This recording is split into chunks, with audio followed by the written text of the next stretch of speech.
மகளிர் உரிமைத் தொகை விரைவில் 2500 ரூபாயாக உயர்த்தப்படும் என அமைச்சர் ஜெகதீஸ்வரி தெரிவித்தார். விருதுநகர் மாவட்டம் ராஜபாளையத்தில் இலவச கண் பரிசோதனை முகாம் நடைபெற்றது. இதில் பங்கேற்ற அமைச்சர் ஜெகதீஸ்வரி, தவேக ஆட்சியில் ஊழலுக்கு இடமில்லை என்றும் அதிகாரிகள் லஞ்சம் கேட்டால் புகார் அளிக்குமாறும் கேட்டுக்கொண்டார். மேலும் மகளிர் உரிமைத் தொகையை 2500 ரூபாயாக உயர்த்துவதற்கான நடவடிக்கைகள் நடைபெற்று வருவதாகவும் விரைவில் அந்த தொகை வழங்கப்படும் என்றும் உறுதியளித்தார்.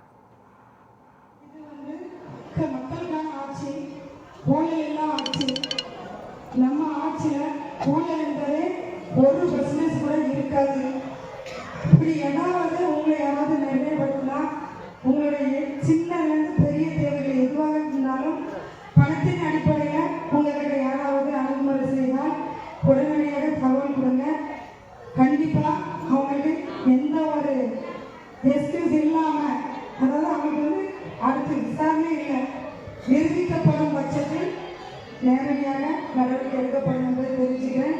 ஒரு ஊழல் ஆட்சியா நம்மளுடைய மாநில முதலமைச்சர்கள் செய்யறதுக்கு தான் விருப்பப்பட்டு ஒவ்வொரு விஷயம் செய்து கொண்டு வருகிறார். அதுக்கு நீங்கள் எல்லாரும் ஒத்துழைப்பு கொடுக்கணும். 2500 பணத்தை பற்றி கேட்குறாங்க அம்மா. கண்டிப்பா இப்போதைக்கு உங்களுக்கு பழைய மாதிரி கண்டினியூவா அந்த 1000 பணம் நம்ம கொடுத்துட்டே இருக்கோம்.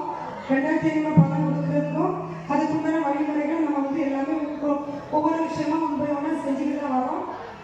நீண்ட ப்ராசஸ் இல்லையா, கொஞ்சம் டைம் எடுக்கிற முதலமைச்சர் அவர்கள் கண்டிப்பாக உறுதியாக 2500 பணம் உங்களுக்கு வழங்கப்படும். அதுல எந்த ஒரு மாற்றத்துக்கும் கிடையாது. கண்டிப்பா தங்களுக்கு நம்முடைய மாண்புமிகு முதலமைச்சர் அவர்கள் கூறினது போல் தங்களுக்கு வழங்கப்படும் என்பதை நீங்கள் தெரிவித்துக் கொள்கிறேன்.